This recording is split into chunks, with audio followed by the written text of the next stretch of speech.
Apa kabarnya saudara? Luar biasa, puji Tuhan. Saya sungguh bersyukur pada pagi hari ini untuk kesempatan yang diberikan. Saya boleh membagikan kebenaran firman Tuhan.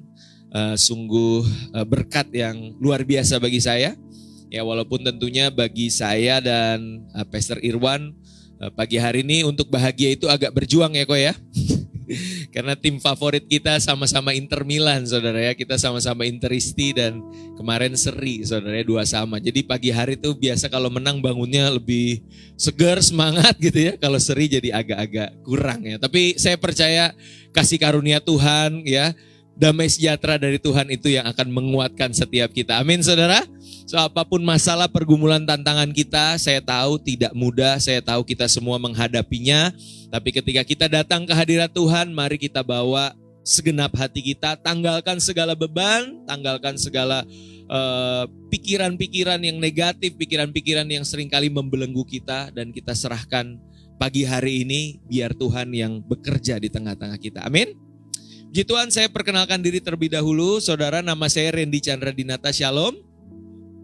Dan saat ini saya sudah menikah, punya seorang istri, ya tentunya seorang, namanya Dita. Lalu saya punya 2 orang anak, yang laki-laki usia 9 tahun namanya Dominic, dan yang perempuan namanya Emily usia 4 tahun. Puji Tuhan udah dikaruniakan sepasang oleh Tuhan. Dan biasanya kalau saya pelayanan bawa rombongan, bawa keluarga. Namun kalau belakangan ini Dominic itu lagi happy banget untuk ikut sekolah minggu di gereja lokal kami. So ya supaya anak kita mengalami Tuhan ya, bertumbuh di dalam Tuhan karena dia punya kerinduan itu.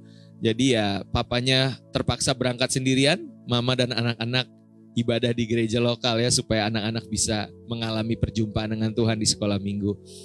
Dan saya melayani di satu gereja namanya GBI Ebenezer di daerah Menteng, Jakarta Pusat. Di sana saya dipercaya sebagai youth pastor. Namun selama 2 tahun terakhir saya mulai dipercaya juga untuk handle dewasa muda, saudara, young couples and professional. Ya mungkin Pak Gembala saya juga melihat usia saya yang terus beranjak dewasa ya, kayaknya muka lo udah kurang cocok di youth gitu ya. Kayaknya lo mesti masuknya ke dewasa muda gitu. Jadi saya bersyukur ya kepada Tuhan diberikan kesempatan untuk melayani generasi. Dan di dalam perjalanannya saya bisa ketemu juga dengan Koko Pastor ya, saya panggil biasa Koko Pastor, Pastor Irwan dan Kawanda. Terima kasih ya, saya sungguh bersyukur bisa melayani selama beberapa tahun terakhir, khususnya di masa pandemi ya. Kita bisa sama-sama melayani melalui online dan sebagainya. Dan saya sungguh bersyukur saudara kalau pagi hari ini diberikan kesempatan ya untuk bisa menyampaikan firman Tuhan.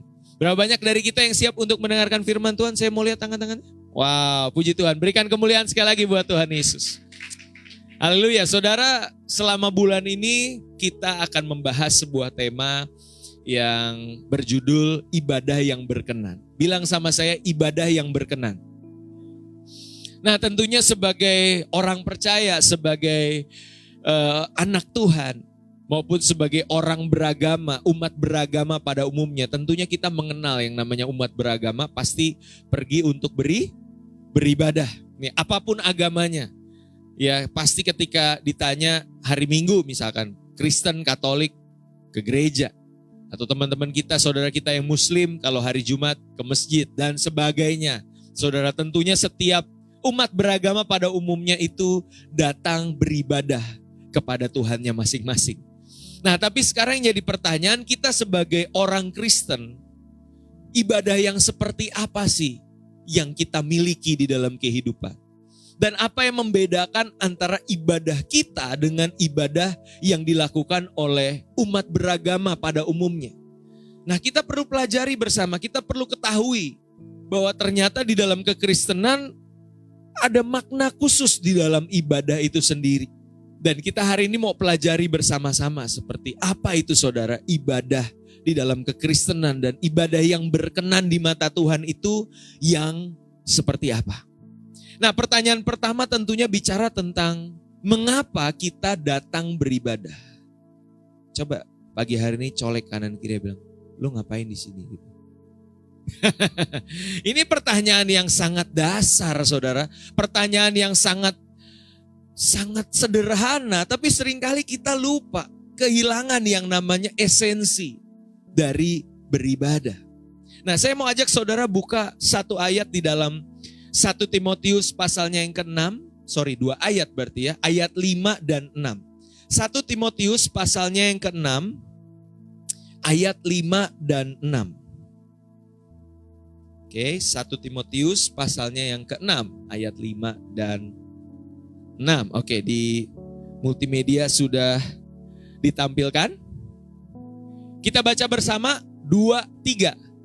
Percekcokan antara orang-orang yang tidak lagi berpikiran sehat dan yang kehilangan kebenaran, yang mengira ibadah itu adalah suatu sumber keuntungan. Ayat 6. Memang ibadah itu kalau disertai rasa cukup memberi keuntungan besar. Nah, di sini Rasul Paulus sedang memberikan nasihat-nasihat, saudara, kepada jemaat saat itu, terutama kepada Timotius ya, bagaimana tentang ibadah yang benar itu. Dan yang menarik di ayat 5, boleh ditampilkan lagi, di situ ada satu statement yang menarik bahwa hati-hati dengan orang-orang yang tidak lagi berpikiran sehat dan yang kehilangan kebenaran. Yang seperti apa itu, saudara? Yang mengira ibadah itu adalah suatu sumber keuntungan. Dan ditegaskan lagi di ayat berikutnya, memang ibadah itu kalau disertai apa? Rasa cukup. Memberi keuntungan yang besar. Nah, ini yang harusnya menjadi pembeda, saudara, dan menjadi esensi. Mengapa orang Kristen datang beribadah kepada Tuhannya?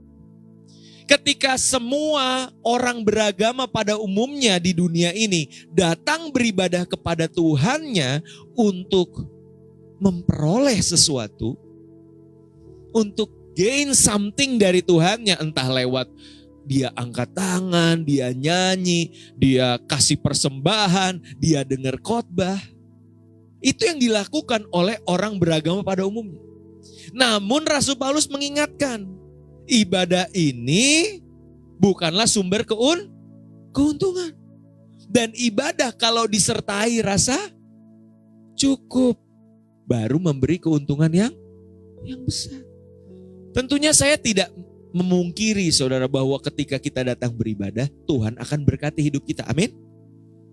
Tapi kita jangan punya mental, jangan punya mindset itu seperti orang beragama pada umumnya. Atau bahkan seperti umat Israel di zaman perjanjian lama. Yang berpikir bahwa oh, aku datang kepada Tuhan ya supaya aku mendapatkan sesuatu. Supaya aku diberkati. Tapi sebagai orang percaya, saudara, apalagi kita adalah umat perjanjian baru, sadar gak sih, saudara, bahwa kita sudah terlebih dahulu menerima berkat-berkat yang sejati daripada Tuhan. Kita telah menerima berkat-berkat yang surgawi itu, berkat-berkat yang rohani itu dari Tuhan. Sehingga ketika kita datang kepada Tuhan untuk beribadah, mindsetnya bukan lagi tentang Tuhan kasih aku sesuatu dong. Tapi ketika kita datang sama Tuhan, mentalitas kita, mindset kita adalah apa? Mengucap syukur. Kita bukan meminta, tapi membawa syukur kita kepada Tuhan. Amin. Ya, saya tahu hidup kita berat, saudara. Banyak pergumulan yang belum berakhir. Tapi percaya gak sih, saudara, kalau hari ini saudara boleh hidup, boleh menghembuskan nafas, bisa mendapatkan berkat-berkat, bangun di pagi hari, matahari masih bersinar, ada istri, ada suami, ada anak-anak yang kita kasihi, bisa berangkat menuju ke gereja tanpa kekurangan suatu apapun. Bukankah itu berkat-berkat yang luar biasa, saudara, yang Tuhan telah anugerahkan bagi kita? Amin. Dan terlebih daripada berkat-berkat materi, berkat-berkat duniawi yang Tuhan telah berikan kepada kita, bukankah juga Tuhan telah memberikan yang namanya anugerah keselamatan? Sesuatu yang tidak dimiliki oleh orang-orang di luar sana. Mereka belum mengenal Yesus Kristus yang telah mati di kayu salib untuk menganugerahkan keselamatan bagi mereka. Kita sebagai orang percaya, saudara, telah mengenal Tuhan dan Juru Selamat yang telah tergantung di kayu salib untuk menebus kita dari dosa dan kebinasaan kekal. Bukankah itu adalah anugerah yang lebih dari cukup? Amin, saudara. Dan itu harus kita renungkan setiap hari. Terima kasih Tuhan, sekalipun mungkin keadaan ekonomiku sedang tidak baik-baik saja. Mungkin keadaan rumah tanggaku juga penuh dengan pergumulan. Tapi satu hal yang akan selalu aku syukuri. Salibmu Yesus. Itu yang telah menyelamatkan aku. Kelihatannya sama-sama beribadah saudara, tapi motivasinya berbeda. Amin. Kita beribadah sebagai bentuk ucapan syukur. Kita telah merasa puas, kita telah merasa cukup dengan berkat-berkat Tuhan, terlebih berkat keselamatan yang telah kita peroleh. Maka dari itu nih satu ayat lagi saudara untuk mengingatkan setiap kita, Efesus pasalnya yang kedua, ayat 8-9. Tentunya kita sudah sering kali membaca ini berulang-ulang saudara. Bahwa kita dikatakan demikian, sebab apa saudara? Karena kasih karunia kamu diselamatkan oleh iman. Itu bukan hasil usahamu, tetapi pemberian Allah. Itu bukan hasil pekerjaanmu. Jangan ada orang yang memegahkan diri, saudara. Keselamatan yang kita peroleh adalah pemberian Tuhan melalui iman kepada Yesus. Jangan ada yang memegahkan diri karena keselamatan yang kita peroleh itu bukan hasil usaha kita. Amin. Tetapi karena Tuhan yang begitu baik dan mengasihi kita, Dia menganugerahkan keselamatan. Maka dari itu semua perbuatan baik yang kita lakukan, ayat 10 coba boleh ditampilkan. Karena kita ini buatan Allah, diciptakan dalam Kristus Yesus untuk melakukan pekerjaan baik yang dipersiapkan Allah sebelumnya. Ia mau supaya kita hidup di dalamnya. Kita dicipta untuk melakukan pekerjaan baik. Tapi pekerjaan baik yang kita lakukan bukanlah, dengar baik saudara, bukanlah syarat untuk diselamatkan. Amin. Perbuatan baik bukanlah syarat untuk kita diselamatkan. Karena keselamatan telah dianugerahkan kepada kita. Tetapi perbuatan baik itu adalah bentuk ucapan syukur. Karena Tuhan telah mengasihi aku. Karena Tuhan telah menyelamatkan aku. Semua perbuatan baik kita adalah bentuk ucapan syukur. Termasuk di dalamnya beribadah saudara. Amin. So ayo anak-anak Tuhan, umat perjanjian baru. Kita percaya betul Tuhan akan memberkati kehidupan kita lewat ibadah. Tapi jangan datang sama Tuhan dengan mental ada maunya. Colek kanan kiri lagi bilang, udah inget belum tujuan beribadah? Ya, kita harus saling mengingatkan saudara ya. Karena ya namanya orang kalau udah rutin datang tiap minggu bisa lupa. Kenapa ya saya datang beribadah? Ingat, karena ibadah adalah bentuk ucapan syukur. Karena Tuhan telah terlebih dahulu memberkati kehidupan kita. Itu pertanyaan pertama saudara, mengapa kita datang beribadah? Lalu pertanyaan kedua ya, tadi saya bilang di awal bahwa oke, saya datang ke Tuhan untuk beribadah, bukan untuk mengejar berkat-berkat. Tapi apakah artinya dalam bentuk ucapan syukur kita kasih sesuatu buat Tuhan? Tapi apakah artinya di dalam ibadah itu tidak ada manfaatnya? Tidak ada gunanya? Tentunya tidak saudara. Ternyata ada gunanya juga kita beribadah. Ada manfaatnya juga kita beribadah. Maka pertanyaan kedua adalah apa gunanya kita beribadah? Nah minimal ada 3 poin yang saya mau bagikan kepada saudara. Guna dari ibadah. Yang pertama, kita beribadah untuk memelihara iman kepada Tuhan. Memelihara iman kepada Tuhan. Kita buka Alkitab kita 1 Timotius pasalnya yang keempat. Ayat yang ke-8. 1 Timotius pasalnya yang keempat, ayat yang ke-8. Kita baca bersama 2-3. Latihan badani terbatas gunanya, tetapi ibadah itu berguna dalam segala hal karena mengandung janji, baik untuk hidup ini maupun untuk hidup yang akan datang. Nah saudara perhatikan ya, kita mulai dari bagian yang pertama, bagian yang A. Latihan badani terbatas gunanya. Terbatas gunanya bukan berarti tidak ada gunanya. Ada gunanya saudara latihan badani. Nah makanya saya mengencourage setiap kita termasuk juga para hamba Tuhan. Jangan sampai nih saudara kita saking semangatnya beritakan Injil, kita saking semangatnya melayani jiwa-jiwa. Kita lupa untuk menjaga kesehatan tubuh kita. Latihan badani terbatas gunanya memang, tapi bukan artinya tidak ada gunanya. Masih suka main futsal? Wah, iya, saya juga belakangan ini karena kemarin sempat kena hepatitis A, saudara. Saya sempat kecapean dan akhirnya harus dirawat di rumah sakit. Sebelum itu saya rutin tuh, kelar pandemi tuh. Dari 2023 sampai ke Juli kemarin saya rutin main futsal, saudara. Ya nanti anak youth sini kita sparring boleh ya.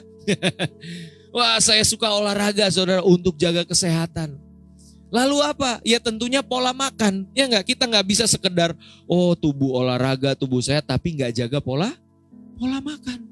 Ya kan, jangan sampai saudara hamba-hamba Tuhan, ya kan, pastor-pastor muda gitu ya, pendeta-pendeta muda. Mereka berpulang ke rumah Bapa bukan karena mati martir di medan penginjilan, saudara. Tapi karena enggak jaga pola makan, akhirnya kolesterol, diabetes, darah tinggi, dan sebagainya, saudara ya. Yang umurnya usianya udah 35 ke atas, 40 ke atas, pastinya udah relate dengan hal ini ya. Dulu kita kalau ketemu sama sahabat kita kan bilangnya apa? Sampai ketemu nanti kita nongkrong lagi ya, gitu kan. Tapi sekarang apa saudara? Saya ketemu saudara-saudara saya, teman-teman saya yang seusia, bahkan di atas saya bilang, jaga kesehatan ya, sehat-sehat ya kita. Benar gak saudara? Ya kan? Jangan sampai saudara, kita anggap ibadah kepada Tuhan ini adalah yang paling bernilai. Makanya udahlah, gak usah olahraga, gak usah jaga makan, nanti juga mati masuk surga. Waduh, jangan gitu juga saudara ya. Kita mau efektif dipakai Tuhan, amin. Kita mau sehat, kita mau panjang umur. Supaya kita bisa bermanfaat, kita bisa jadi berkat bagi orang di sekitar kita, mempermuliakan nama Tuhan. Jadi colek kanan kiri yang bilang, rutin olahraga jogging, ya kan? Makan dijaga. Iya saudara, itu penting ya. Untuk kita bisa punya kehidupan yang seimbang. Amin? Iya. Latihan badani terbatas gunanya. Tetapi ibadah itu berguna dalam segala hal ternyata saudara. Ya, ini tentunya bukan cuma terbatas. Ini manfaatnya tidak terbatas. Kenapa? Karena mengandung janji baik untuk hidup ini maupun hidup yang akan datang. Saudara perhatikan baik bagaimana keadaan kita di masa pandemi 2020, 2021, 2022. Saudara bisa bayangkan gak sih kalau hidup saudara itu berjalan sendiri tanpa adanya janji-janji Tuhan yang memberikan pengharapan. Saya pikir mungkin kita gak bisa survive sampai hari ini saudara. Mungkin kita sudah menyerah, putus asa menghadapi tantangan-tantangan yang begitu berat di tengah masa pandemi. Tapi saya percaya saudara, kalau saya dan saudara bisa ada hari ini dalam keadaan yang berpengharapan, dalam keadaan yang bersuka cita dengan penuh ucapan syukur, itu kenapa? Karena kita memegang janji-janji Tuhan. Pemeliharaan Tuhan yang ajaib, amin. Rancanganku untukmu bukan rancangan kecelakaan, melainkan rancangan yang penuh dengan harapan. Damai sejahtera saudara disediakan bagi kehidupan kita. Dan tentunya itu janji, pengharapan yang kita pegang. Sekalipun hari ini aku ada di tengah masalah, mungkin aku ada di lembah kehidupan, tapi aku percaya janji Tuhan. Aku percaya akan pemeliharaan Tuhan yang ajaib. Dan itulah yang dikatakan apa? Mengandung janji baik untuk hidup ini. Keselamatan kekal sudah dijamin. Masakan ia kehidupan kita yang sementara ini Tuhan tidak pedulikan. Amin. Jangan khawatir. Ingat kata firman Tuhan, jangan khawatir akan apapun juga. Kalau burung di udara Tuhan pelihara, bunga di ladang Tuhan pelihara, masakan kita anak-anaknya tidak dipelihara Tuhan. Ya. Dengan kita datang beribadah, ada firman Tuhan yang dibagikan, ada lagu-lagu pujian penyembahan yang dinaikkan, dari syairnya di situ diingatkan untuk kita tidak khawatir, untuk kita tetap punya pengharapan, baik untuk kehidupan ini dan juga apa? Kehidupan yang akan datang. Dan ini pula yang perlu kita ingatkan juga kepada jemaat saudara, bahwa kehidupan kekal Tuhan sudah sediakan. Amin. Jangan juga kita menjadi terlena, hidup di dunia nyaman, hidup di dunia enak. Kita lupa ada satu langit baru dan bumi yang baru. Tuhan sediakan. Di situ tidak ada air mata, di situ tidak ada perang, di situ tidak ada sakit penyakit. Kebahagiaan seutuhnya saudara. Masa iya kita mau tukarkan keselamatan kekal kita dengan sesuatu yang sementara di bumi? Amin. Yang di bumi ini sifatnya sangat fana saudara. Hari ini mungkin kita kelihatan, saya dapat berkat luar biasa dari Tuhan. Tapi yang namanya roda bisa berputar loh. Jangan berpikir, anak Tuhan akan selalu ada di puncak, tidak pernah tergoyahkan. Kehidupan ini bisa berputar saudara.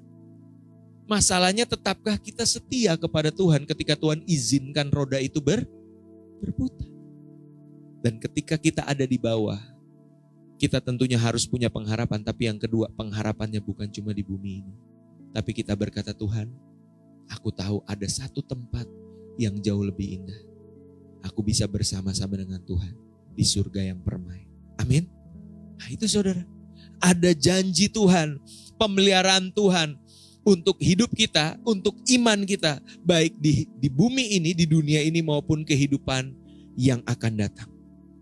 Nah tapi berikutnya saudara, kita juga perhatikan saat kita datang ke ibadah, bagaimana sikap hati kita waktu datang ke hadirat Tuhan. Ini perlu kita perhatikan juga saudara. Di 2 Timotius pasalnya yang ketiga ayat yang kelima, Rasul Paulus menegur, memperingatkan. Jangan sampai orang ini seperti orang-orang yang ada di akhir zaman saudara. Orang-orang yang tidak lagi hidup seturut dengan kehendak Tuhan. Ciri-cirinya seperti apa? Kita baca bersama 2-3. Secara lahiriah mereka menjalankan ibadah mereka, tetapi pada hakikatnya mereka memungkiri kekuatannya. Jauhilah mereka itu. Ini adalah orang-orang yang menjadikan ibadah itu hanya sekedar rutinitas. Ya karena saya Kristen, saya datang ke gereja. Tapi apakah saya percaya di dalam ibadah itu ada kekuatan Allah yang sanggup mengubahkan saya maupun saudara? Kayaknya itu 10 tahun yang lalu deh, waktu saya pertama kali terima Yesus di KKR. Tapi sekarang kayaknya kok ibadah gitu-gitu doang ya. Wah, hati-hati saudara. Tanpa sadar kita sedang beribadah, tapi di balik itu kita sedang memungkiri kekuatannya. Colek lagi kanan kiri bilang, ibadah jangan cuma formalitas. Amin. Nah tapi ini yang jadi bahaya, kenapa saudara seringkali justru yang terserang, yang mengalami nih ibadah hanya sekedar formalitas, itu bukan jemaat, tapi yang pelayanan. Bahaya sekali saudara kalau yang pelayanan udah punya mental, ya udahlah saya cuma dijadwal. Saya main musik cuma dijadwal, saya khotbah juga dijadwal. Akhirnya apa? Ya udah, ngalir aja. Day by day, week by week, minggu demi minggu, bulan demi bulan. Ya udah, yang penting saya penuhi jadwal saya ikutin apa yang menjadi jadwal tertera. Lagi pula tadi kan ibadah bisa mendatangkan keuntungan buat saya, dapat PK kan gitu. Ayo saudara, mulai ubah mindset kita. Ingatkan diri kita sekali lagi bahwa ketika saya beribadah, di situ ada kekuatan Allah. Di situ ada Roh Kudus. Tadi lagu sebelum firman itu bagus banget. Roh Kudus penuhi kita, Roh Kudus urapi kita. Nah itu dimulai dari mana saudara? Dari mimbar dong. Kalau mimbarnya gak percaya, gimana jemaatnya bisa percaya? Halo? Dari kitanya nih, ayo ingatkan diri kita, sadarkan diri kita. Ini bukan karena kuat gagahku loh waktu aku pelayanan. Ini karena Roh Kudus loh yang bekerja di dalam dan melalui aku. Maka di situ ada kekuatan, ada mujizat. Di situ ada berkat-berkat Allah yang terjadi di tengah umatnya. Amin saudara. Ya, jangan sekedar formalitas. Berikutnya apalagi yang perlu kita perhatikan? Matius 15 ayat yang ke-8. Matius 15 ayat yang ke-8, Yesus pernah menegur orang Farisi dan ahli Taurat, mengutip perkataan Nabi Yesaya. Bangsa ini memuliakan aku dengan bibirnya, padahal hatinya jauh daripadaku. Nah, ini juga seringkali terjadi saudara. Tapi bukan di sini, di Zimbabwe saudara ya. Ketika orang-orang datang ke gereja, nyanyi sih, memuji Tuhan sih, tepuk tangan sih. Mulutnya doang, gestur badannya doang, tapi hatinya bakmi.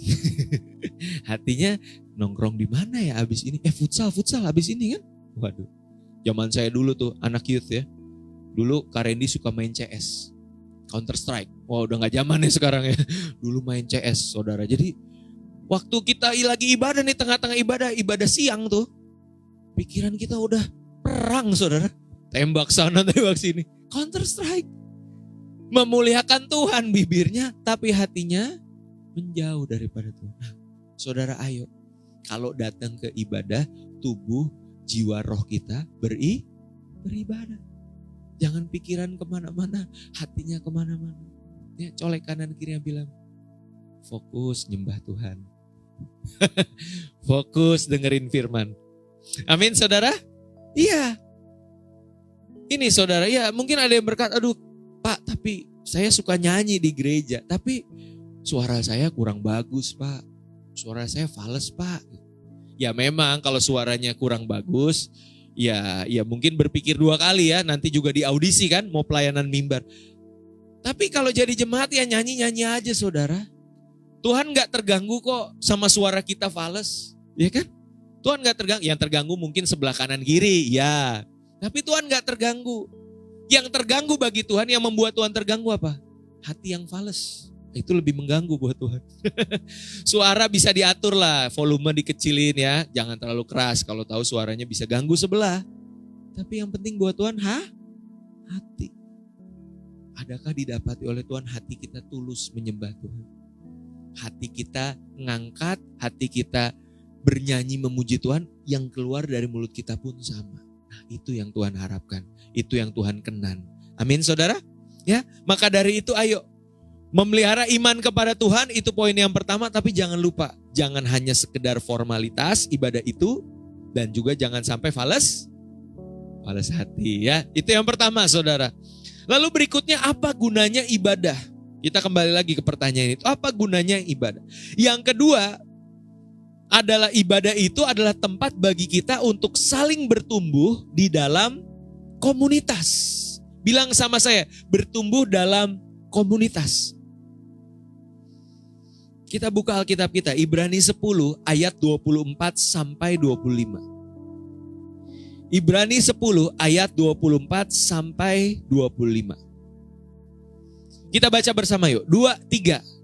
Dan marilah kita saling memperhatikan supaya kita saling mendorong dalam kasih dan dalam pekerjaan baik. Ayat 25, janganlah kita menjauhkan diri dari pertemuan-pertemuan ibadah kita seperti dibiasakan oleh beberapa orang. Tetapi marilah kita saling menasehati dan semakin giat melakukannya menjelang hari Tuhan yang mendekat. Nah, bicara tentang ibadah itu pasti ada hubungannya dengan yang namanya komunitas orang percaya. Makanya saudara, mana yang lebih baik, ibadah online atau ibadah onsite? Kalau udah di dalam masa pandemi ya kan, kemarin tuh situasional karena kita harus menjaga jarak, membatasi diri, ya mungkin ibadah online itu akan menjadi sesuatu yang berguna, bermanfaat. Tapi kalau udah pandeminya udah lewat, keadaan baik-baik saja, lebih baik online apa onsite? Ya tentunya onsite saudara. Kenapa demikian? Perhatikan dari mulai ayat 24. Di situ dikatakan, marilah kita saling memperhatikan. Garis bawah itu ada kata saling. Saling memperhatikan. Apalagi? Saling mendorong. Ayat 25. Ada kata saling lagi. Mana? Saling menasehati. Nah, kenapa ibadah pertemuan ibadah yang sifatnya komunal ini penting? Karena di dalam ibadah ini kita akan saling. Coba bayangin ibadah YouTube, salingnya sama siapa? Ya paling kalau ada keluarga saling mengingatkan. Tapi bisa gak kita saling mengingatkan layaknya di ibadah seperti ini? Gak bisa saudara di ibadah YouTube, di ibadah online. Tapi ketika kita onsite, kita bisa selain beribadah kepada Tuhan, memuji menyembah Tuhan, kelar ibadah atau sebelum ibadah kita bisa berfellowship. Itu yang namanya komunitas orang percaya, saudara. Maka dari itu jangan kita punya mental, oh saya datang ke gereja ini hanya sebatas sebagai tamu. Ya kan? Datang ke gereja, duduk, nyanyi, dengar firman, kasih kolekte, pulang deh. Ditanya sama Pak Gembala, Shalom, apa kabar? Udah ikut komsel? Oh, saya nggak main komsel, saya mau pulang. Dia nggak membuka diri, saudara. Nggak bisa. Kalau kita dipanggil menjadi anak Tuhan, itu kita dipanggil untuk hidup dalam sebuah persekutuan orang percaya. Perhatikan bagaimana jemaat mula-mula di Kisah Rasul. Mereka hidup itu saling memecahkan roti, mereka berkumpul di rumah-rumah masing-masing. Untuk apa, saudara? Berfellowship. Dan itu esensi dari sebuah kehidupan kekristenan. Ya maka saudara buang jauh-jauh, kita punya mental itu mental customer, saudara. Ya datang ke gereja mentalnya customer. Kayak seorang customer yang datang ke restoran. Kalau orang mentalnya kayak gitu, saudara datang-datang ngapain? Duduk, denger PW-nya, kurang ngangkat nih. Kayaknya hadirat Tuhan kurang turun nih gitu kan. WL-nya kurang ekspresif nih. Kurang ngangkat. Kalau mau ngangkat saudara datang lebih pagi, ini sound system bisa dibantu ya. Angkat-angkat biar berasa saudara. Ya kan? Mulai kritik, oh pendetanya khotbahnya kurang dalam, kurang lucu ya kan. Akhirnya apa? Kurang nih, udah dah. Enggak mau datang lagi deh ke tempat ini. Loh, emang gereja tuh restoran kah saudara? Kalau kita memutuskan untuk datang ke gereja ini, artinya gereja ini tuh jadi apa, saudara? Jadi home. Pas banget nih namanya House of Metanoia, home. Jadi rumah. Jadikan ini sebagai keluarga rohanimu. Kalau di dalam keluarga ada sesuatu yang kurang berkenan di hatimu, aduh fasilitasnya kurang, aduh ininya kurang, itunya kurang. Kalau itu keluargamu, apa yang kamu lakukan? Kontribusi dong. Apa yang saya bisa lakukan untuk keluarga saya? Bukan saya bilang, saya pindah keluarga ya deh, cari kakak, ganti nama saya di kartu keluarga. Nggak bisa gitu saudara. Kalau kita sudah memilih dan memutuskan untuk bertumbuh di JKI Home Church ini, jadikan ini sebagai keluarga rohani. Amin? Aminnya kurang yakin? Iya saudara. Ya bertumbuh bersama-sama untuk kita saling mengenal, saling membuka diri, ya kan? Pulang dari sini jangan langsung bubar, ya. Ngobrol satu dengan yang lain, tanya apa kabar, gimana kerjaan. Mulai ngobrol-ngobrol saudara, ya. Di sini pun ada komsel ya, pastor ya. Nah, ayo mulai terlibat saudara yang belum bergabung di dalam komunitas sel. Mulai tanya, di mana ya saya bisa bergabung? Kapan waktunya? Wah, di situ saudara akan bertumbuh sebagai komunitas rohani yang kuat. Amin. Nah, tapi mungkin ada yang berkata gini, Pak, saya pernah ikut-ikutan komsel. Saya pernah terlibat lebih dalam di dalam pelayanan gereja. Tapi ujung-ujungnya saya kecewa, Pak. Saya terluka, Pak. Ternyata orang gereja semuanya belum tentu malaikat ya, Pak. Ya iyalah. Kita nih kumpul di sini bukan orang yang udah sempurna, saudara. Kita lagi berobat jalan semuanya.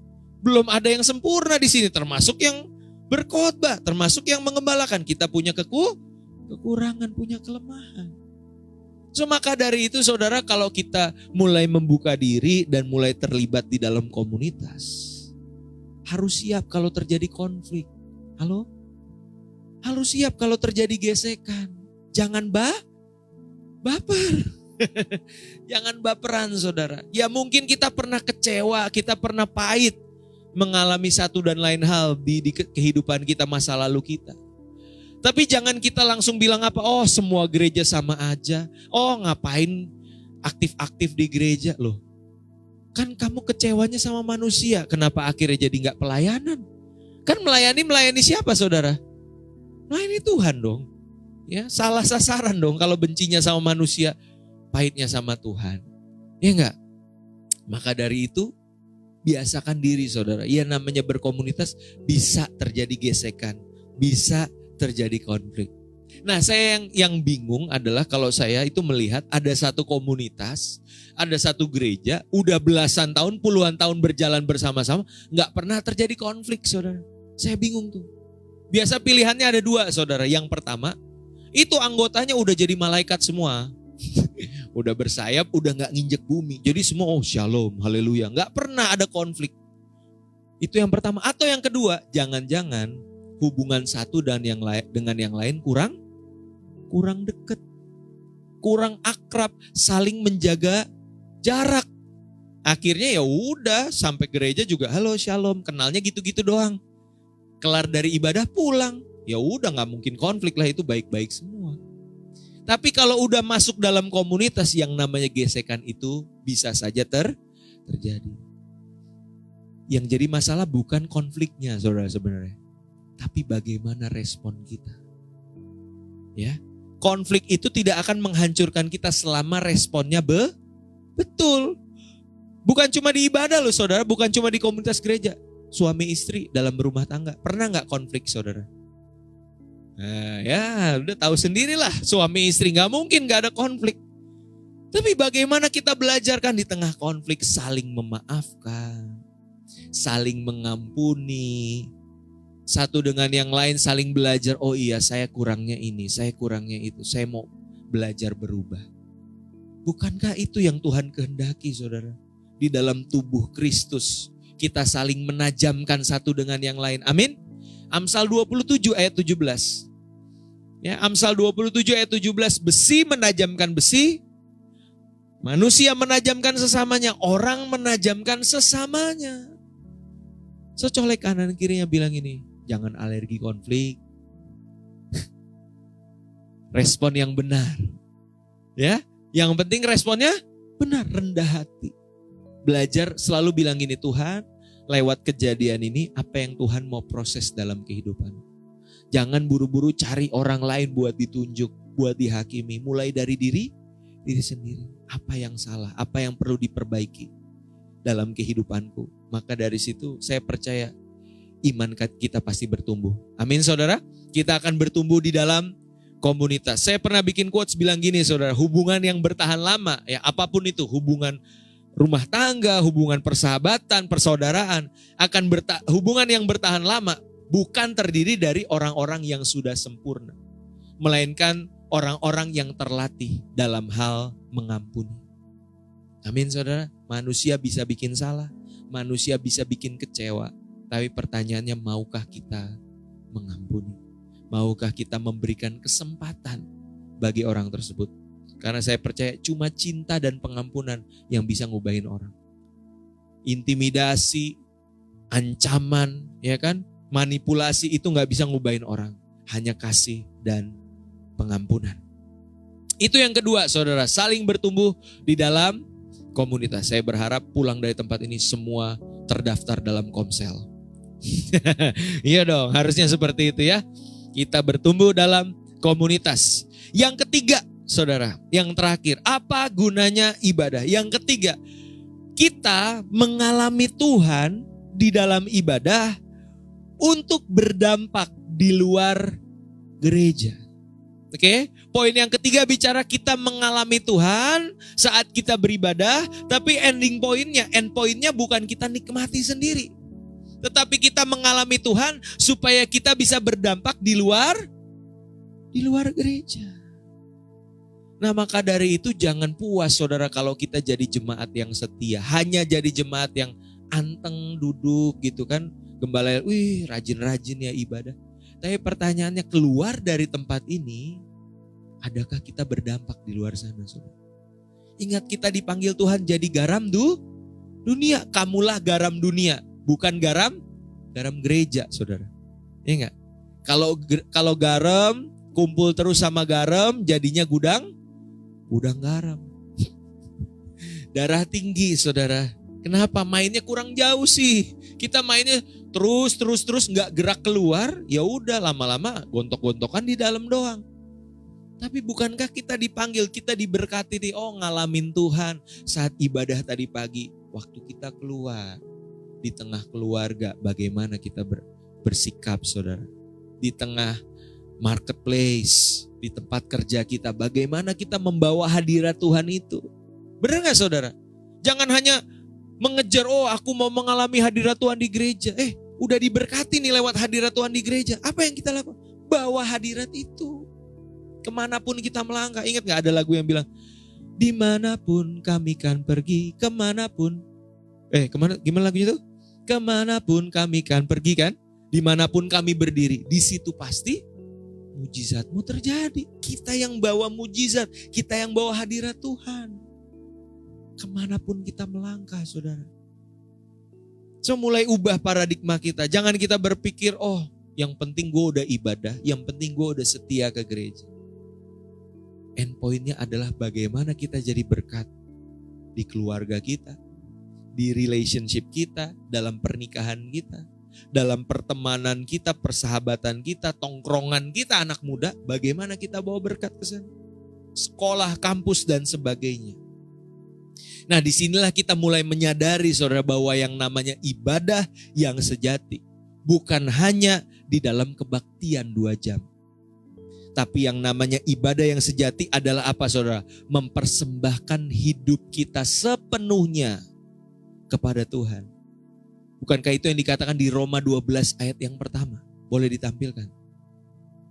Saudara-saudaraku yang kekasih, karena itu demi kemurahan Allah aku menasehatkan kamu. Supaya apa, saudara? Kamu mempersembahkan tubuhmu, mempersembahkan hidupmu sebagai persembahan yang hidup, yang kudus, dan yang berkenan kepada Allah. Itu adalah ibadahmu yang sejati. Jadi buang jauh-jauh mindset yang berkata, namanya ibadah ya di gereja. Benar, ibadah di gereja, tapi gak berhenti sampai sini, saudara. Amin. Keluar dari tempat ini, di parkiran, ibadah lu tuh. Di jalan-jalan kota Bekasi, ibadah lu tuh. Ya gak, jangan baru keluar dari ruang ibadah, di jalan baru disalib dikit, langsung deh, naik ya kan. Liatin, plototin, salib balik ya kan. Jangan, saudara. Baru keluar ibadah, tenangkan hati, disalib, biarin, doain. Jangan doainnya jelek ya, saudara, cebur lu di got depan, enggak ya. Doain yang baik ya kan. Ingat gini, Tuhan Yesus 2000 tahun yang lalu engkau disalib di kayu salib. Saya disalib motor, gak apa-apa lah ya, gitu kan. Amin, saudara. Iya, jangan sampai kita di ibadah kelihatannya rohani, di luar rohana. Cuaks gitu kan kata anak muda. Ya, jadi nanti lain kali gini, saudara ya, kalau pulang dari ibadah kan biasa asyirnya bilang, Tuhan berkati ya, selamat hari Minggu gitu kan. Kalau datang baru selamat beribadah. Nah sekarang coba waktu pulang ingetin mereka juga, saudara. Selamat beribadah lagi ya. Ya kan? Ibadah lagi, ibadahnya di mana? Di kehidupan sehari-hari. Dan itu yang benar-benar Tuhan kenan, itu ibadah yang sejati. Amin, saudara. Ya, jadi buang itu adanya dualisme antara yang sekuler dan rohani. Orang seringkali berpikir, yang rohani ini lebih bernilai, kekal daripada yang sekuler, daripada yang sehari-hari. Enggak, saudara. Kalau ibu rumah tangga masak dengan segenap hati, ya kan, untuk suami dan anak-anak, merawat rumah dengan sebaik-baiknya, masak pakai bumbu cinta gitu ya, sarang heo. Waduh, itu rohani, saudara. Itu indah sekali di mata Tuhan. Amin, saudara. Yang anak muda, yang kuliah, yang teman-teman lain udah ada ChatGPT, tahu ChatGPT? Jangan pura-pura nggak tahu ya. Ya kan, sekarang bikin tugas kuliah tinggal search, kerjakan ini nih, langsung tuh ada resumenya keluar. Yang lain boleh nyontek, yang lain boleh plagiat, kamu kerja sendiri. Amin. Integritas itu indah di mata Tuhan. Itu rohani sekali. Ya termasuk pendeta, kadang pendeta khotbah pakai ChatGPT ya kan. Aduh, repot juga tuh kayak gitu. Ya. Dalam kehidupan sehari-hari saudara, jadi berkat. Di situ saya percaya ibadah kita itu menjadi ibadah yang berkenan di mata Tuhan. Selamat menjalani sebuah ibadah yang berkenan. Amin saudara. Kehidupan kita baik di dalam gereja maupun di luar gereja, biarlah senantiasa mempermuliakan nama Tuhan. Amin.